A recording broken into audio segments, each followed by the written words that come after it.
Beholders are amongst the most famous of D&D monsters. A giant floating eyeball with a giant toothy mouth and numerous eye stalks, each capable of unleashing dangerous magic. Beholders are incredibly destructive creatures and will be a terrifying, apocalyptic threat to the entire world, to the entire multiverse, if they weren't so batshit crazy. They are easily one of the strangest, unnatural abominations in D&D. And yet, when you think about the stereotypical D&D aberration, you're probably thinking of a beholder. This contradiction is very typical whenever a beholder is involved. Typically found in caverns deep within the earth, they take on the appearances in the eye beholder quite literally. Beyond being immensely egotistical, beholders consider themselves to be the pinnacle of living beings, the very apex of whatever has or whatever will exist. And I don't mean they consider beholderkin as the superior creature. No, what I mean is each beholder considers itself the very perfect being. In fact, when two beholders meet each other, they will try to kill each other for being repulsive abominations, i.e., not being them. It's to the point where beholders will try to kill or maybe enslave another beholder, even if they're in a fight with something else entirely. There is no beholder civilization because they all hate each other so much. Even their own offspring they despise. Perhaps even especially their own offspring. So there is no united beholder city or nation, and for that, the multiverse should be thankful. But what if there was? The beholder queen, the dominating eye, the ultimate tyrant. Let's talk about the Hive Mothers. So what are we going to be covering? In this episode, first we're going to talk about what a Hive Mother is. Next, we'll dive into its origins, or try to figure out the possible origins for the Hive Mother. After that, we'll explore how I rebuilt the Hive Mother for the 2024 edition of D&D, and how they fare in combat. We'll close out then with some ideas about how to have the Hive Mother as part of an ongoing campaign or entire world. Beholders hold a very unique place in the world of D&D monsters. Unlike many of the other classic D&D monsters that have their origins ranging from the real world, from mythologies to stories, the Beholder is an original creation for D&D. The Beholder was introduced to the world with the very first Dungeons & Dragons supplement, Greyhawk, and has appeared in every edition since. It's such an iconic monster, it's often on the cover of various books, including the 5th edition Monster Manual. They're one of the few classic Dungeons & Dragons monsters that Wizards of the Coast claims as product identity and is not released under its open gaming license. It's just too iconic. Being such an iconic monster for so long, there has been a plethora of offshoots and subraces of the floating eyeball. And today we're going to talk about the mother of them all, the Hive Mother. Originating in Spelljammer AD&D Adventures in Space, the Hive Mother is also a pretty old beholder. If you're unaware what Space Jammers is, think of it as D&D's official take on the sci-fi/steampunk genre. Aboard a magical spacefaring vessel, adventurers can travel throughout the astral sea and wild space to visit different worlds across the multiverse, with the ever-present threat of giant moon monsters trying to eat you. There's a lot of crazy shit in Spelljammers we're going to talk about in the future, so keep that giant space moon in mind. But before we dive into the Hive Mother, there's a few things I want to explain about beholders before we get too deep into the lore. First, the beholders as a people, which I use that term very, very loosely, worship the eldritch horror known as the Great Mother as their progenitor. One might consider her the first beholder and a god, or at least an entity on that power level. The Great Mother is utterly insane, beyond what even the craziest beholder might be considered insane. And I cannot stress enough how off the deep end your garden variety beholder is. So just imagine how batshit the Great Mother is. Despite everything she has done or will do, and there's a lot, starting with making an entire race in her image, beholders love their mother. The beholders as a whole are incredibly faithful creatures towards the Great Mother. In the minds of the beholders, the Great Mother is the perfect being, and all other things are utterly imperfect. Not only that, all beholders view themselves as the closest that any physical being could come to mirroring the true divinity and perfection of the Great Mother. Not the beholder race as a whole, each and every beholder thinks that. Each beholder is utterly sure they are the perfect child of the Great Mother, born in her exact image. Even that the Great Mother has personally spawned them sometimes. 3, 2, 1. The second thing I want to talk about ties in with the first. Beholders hate everything, including and especially each other. Being such a long-existing creature within D&D, beholders have a lot of variants, all under the banner of beholder kin. This includes spectators and death tyrants. Different eyeballs, different rays, but they all kind of fit the giant floating eyeball template.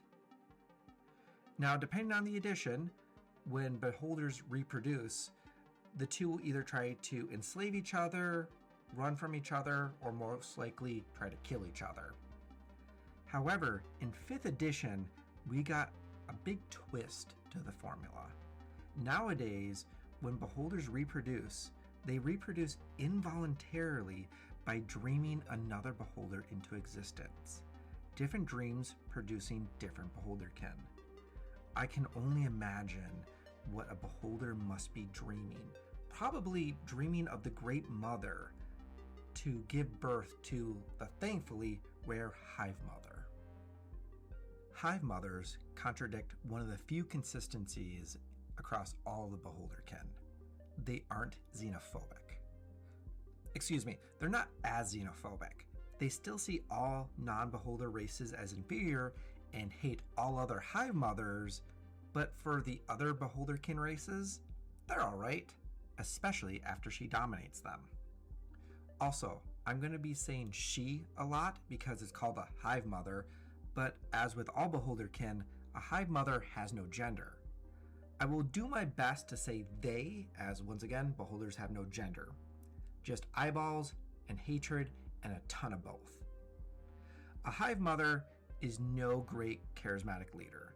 Instead, they are able to utterly dominate another beholder, similar to the dominate monster spell, save that she can only do it against other beholders, and there's no limit to the number of times that they can use it.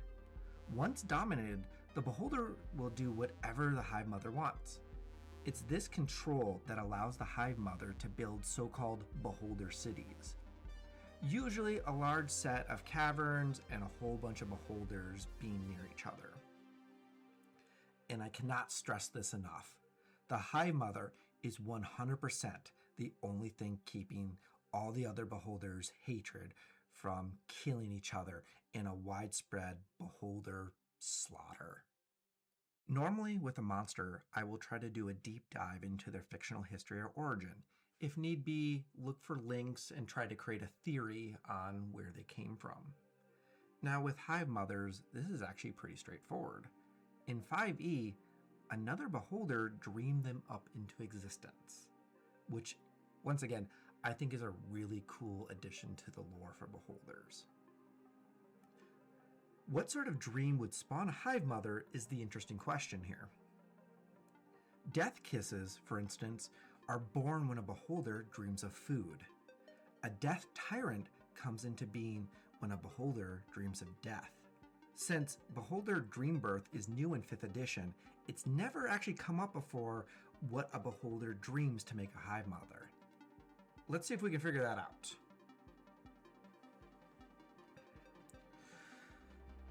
3, 2, 1. Yeah, that's the question I really want to dive into. What sort of dream did a beholder have to create a hive mother? Since a hive mother is all about bringing the otherwise violently beholderthropic beholders united under one banner, whether they want to or not, and they do not, I could see the dream occurring when a beholder is having trouble with another beholder. Not just one beholder, but several of them. Perhaps your standard beholder creates one of the lesser beholderkins via dream and forces it into servitude instead of destroying it outright. The beholder might think it's nice to have a competent, if horrifically ugly servant, and another one pops out, and another one, and another one. It comes to the point where there is a whole bunch of lesser beholderkin around, which is just a pain to the beholder trying to keep them all in line, and they end up dreaming it would be really nice if all the lesser beholderkin would just listen. They will listen because a hive mother just came into existence. Another dream could be from a lesser beholderkin who's the one getting dominated by a beholder and dreams of someone doing the same to the original beholder. A hive mother appears to do just that, as well as dominate the lesser beholderkin for good measure. Another dream could come from the idea that the beholderkin do believe in the Great Mother, a goddess of beholders, so perhaps a priest of the Great Mother wishes to finally force a unity of the beholders, and is blessed with a hive mother, and then promptly dominated because isn't that sort of what they want? With the very existence of a hive mother in an area, there are natural energies combined with gathering all those other beholderkin together. This warps the area around them, giving us the lair effects. My lair effects for the hive mother I kept pretty simple, but along the lines of community. A horrific, worst of the Soviet era community, but a community nonetheless. The first lair action came straight from the 2024 Beholder, as it fit too perfectly for the hive mother. Creatures within 1 mile of the hive mother's lair sometimes feel like they're being watched when they're not. But they might be, especially with a hive of dominated beholders lurking about. A hive mother wants community, but they're still a beholder at the end of the day, so the ever-present feeling of someone looking at you felt very fitting. Now, I have to admit this one too. This is another one I stole straight from the 2024 Beholder. Hive mothers with their community building shtick, it felt very appropriate to give them something related to that, however loosely. I see the hive mother as more of a battlefield commander figure, whether the other beholders want it or not, and once again, they don't. So I thought it would be really appropriate if the hive mother had more control elements, which to me is battlefield manipulation of a sort.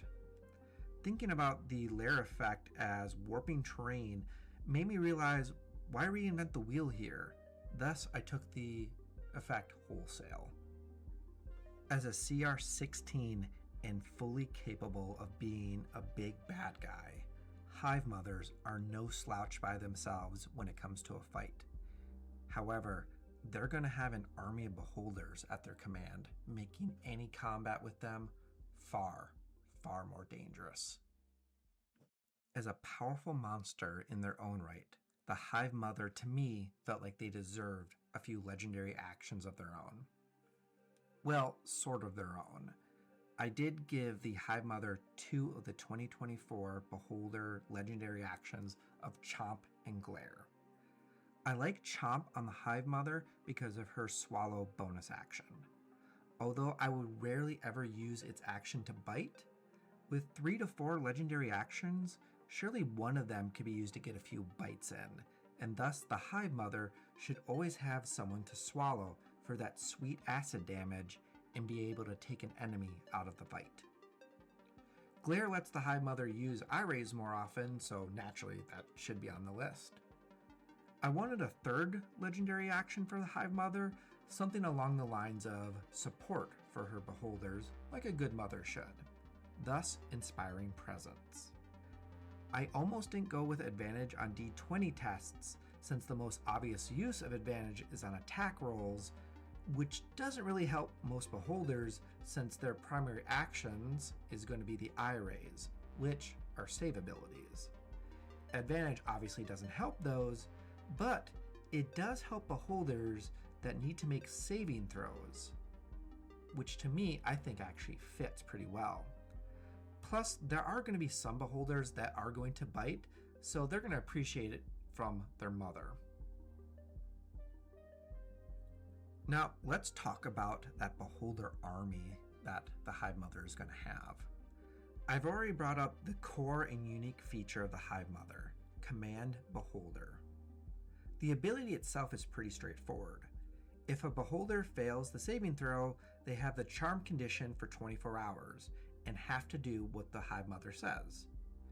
Now, one of the issues with Command Beholder is that it forces the targeted beholder to make a wisdom saving throw. Your bog standard 2024 beholder is proficient with the saving throw with a +7. With a DC of 18, that's about a 50-50 shot of failing it. Not great odds when likely the targeted beholder is going to be trying to kill the Hive Mother. However, here's the neat trick with Command Beholder. It's an action that has an unlimited number of uses. A Hive Mother can just spam this action until the beholder fails, even using some of its eye rays with legendary actions to soften up the beholder. The beholder can even be targeted during combat if it comes to that. Also, there is no limit to how many beholders the Hive Mother can have, so long as once every 24 hours they command them again to keep the beholder enthralled. And if they ever break free, the Hive Mother knows when and where the beholder was when they did so they can rescue their wayward child. Although the beholder can use it in combat, and might if the beholder start breaking free as the party attacks them, this is more of a world-building feature to explain a colony of beholders and how that could possibly exist, which honestly makes it the Hive Mother's most terrifying feature.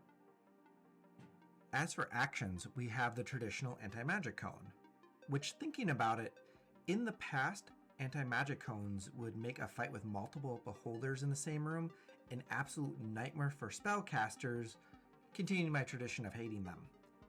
However, unfortunately, it also adds to hating the Dungeon Master as well. Keeping track of all those cones in previous editions would have been a nightmare since they also end up messing with eye ray attempts. However, one of the neat changes in 2024 is that beholders, their anti-magic cone is now a bonus action.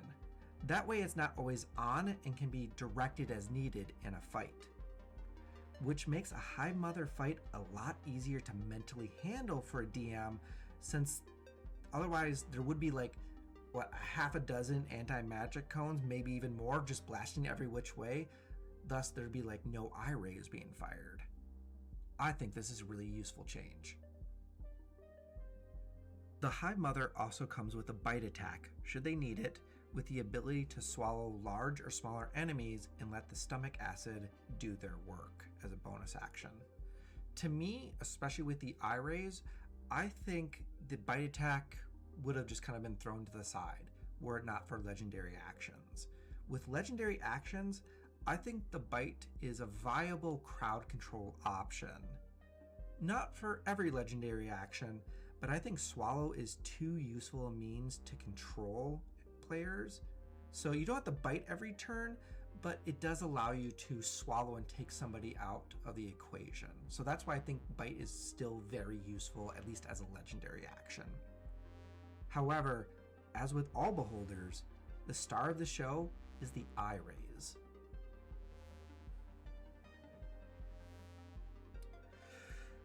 Three, two, one. All those eye stalks allow beholders to unleash their signature eye rays, each a magical effect a beholder can fire off, and the Hive Mother is no exception.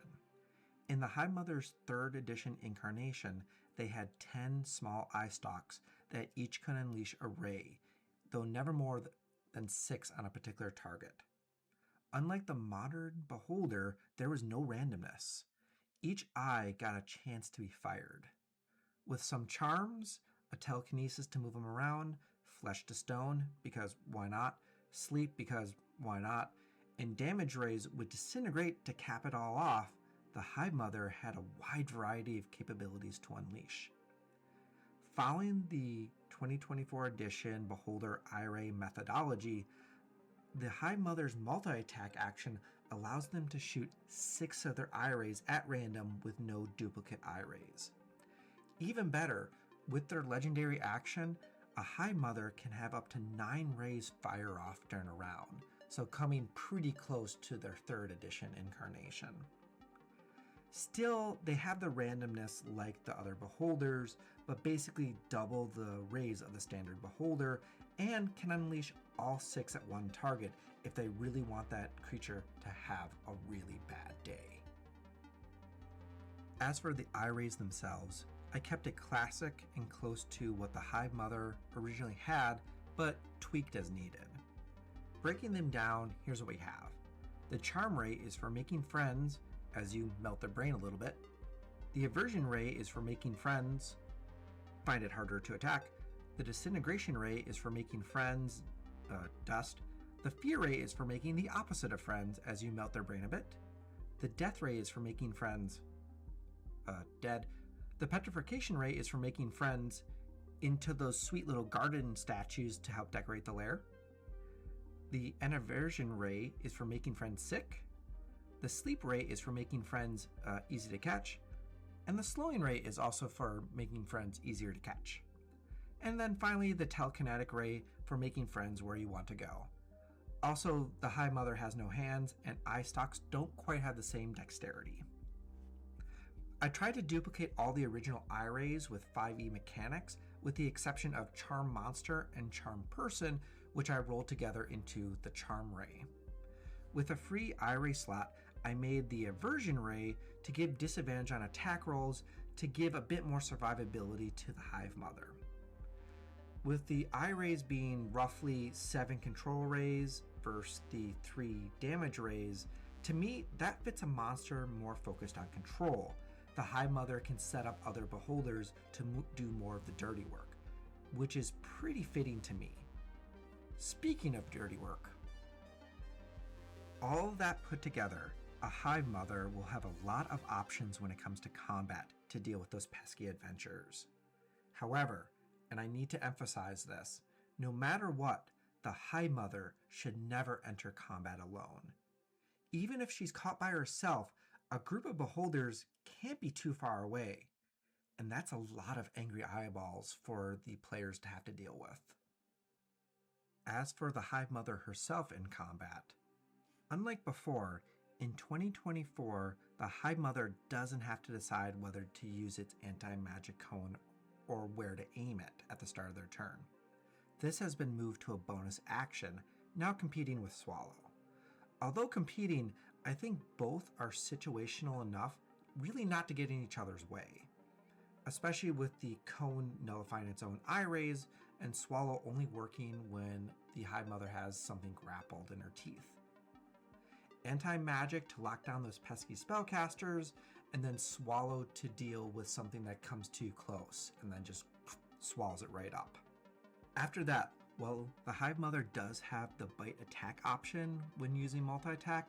If given the option, that multi-attack should be using eye rays nearly all the time. That being said, once again, bite does become attractive once the party gets close and used as a legendary action. I'm not saying to use it every round, but one legendary action to get 2 bite attacks means it's likely to have something ready to be swallowed and then become out of commission since it's both blinded and restrained, as well as getting acid damage every turn. Not a great spot, especially for those on the more squishy side. For D&D 5e, you roll the random eye rays first and then choose targets for those specific rays, reflecting the Beholder's chaotic nature and intelligence as it adapts to the situation. Target-wise, the nice part is that the Hive Mother has a decent range of saving throws, pretty diverse saving throws amongst its rays, with a focus on wisdom and dexterity saves. The Charmless Fighter gets an aversion ray, for instance, making all their attacks at disadvantage. The Plate Armored Cleric gets the Petrification Ray, letting the one character who might be able to cast Greater Restoration petrified, for irony's sake. An Aversion Ray, or even Sleep Ray, is sent at the Bard, who is all about dexterity and charisma. And most Bards' wisdom scores are probably questionable at best. Everything I've just gone through is just what the Hive Mother is doing in a fight, as hopefully there will be plenty of other beholders in this fight. Well, hopefully for the Hive Mother, an absolute, utter trash fire for the party in this fight.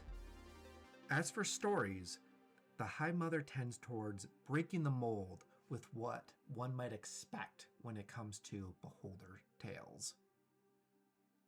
The first story that popped into my head was a Hive Mother losing one of her quote-unquote children, and they need help finding them. Say one of the Hive Mother's lesser beholderkin frees itself from the command beholder and gets out of dodge. It hates the Hive Mother, but it's so weak it can't kill the Hive Mother, so it runs. The Hive Mother has all the other beholderkin to take care of, so it can't hunt down the runaway, so it finds someone who can.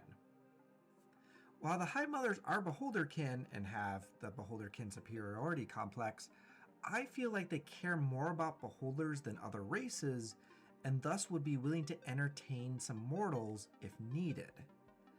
As the beholderkin can be found at all tiers of play, it could happen that a low-level party could suddenly find themselves encountering a Hive Mother who needs their help.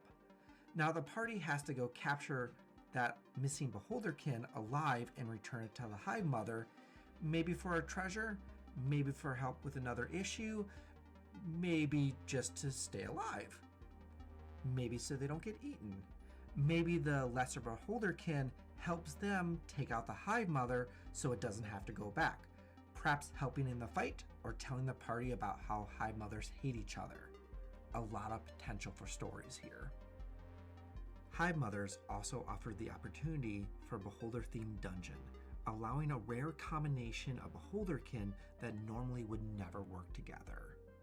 Since the Hive Mother is the keystone to the whole dungeon, taking them out instantly turns the rest of the beholders on each other, so maybe the challenge for the players is trying to figure out how to get to the Hive Mother without needing to fight all the other beholders first. The Hive Mother does follow up if they suddenly lose contact with one of their commanded beholders, so perhaps releasing one of them via magic or taking them out the old-fashioned way draws the Hive Mother out of their normally protected location to investigate and into a trap. Perhaps the party could lure all the beholders to one area and do some sort of magic dispelling to end the charm. The Hive Mother can command again, but only one at a time, so it's going to be a pretty brutal melee as the beholders all try to kill each other, the party stepping in to help finish the job.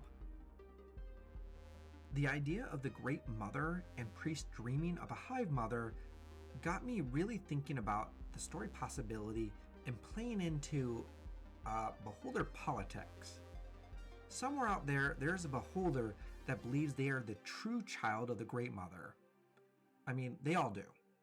Anyway, that particular beholder gets it into their mind that the beholders should be following them, dreaming up a powerful beholder kingdom. As such, the beholder priest dreams up a Hive Mother into existence and is somehow able to dominate them, and then has the Hive Mother start dominating other beholders. The priest is so powerful, they're able to dream up more and more Hive Mothers and actually creates a minor kingdom of beholders and then other races that they're going to enslave. The other kingdoms and nations will have to deal with this beholder kingdom, as it's pretty potent if small, just due to the large number of beholders working together. perhaps even getting to the level of treaties if kind of full of batshit insane agreements. That feels really sketchy just saying that.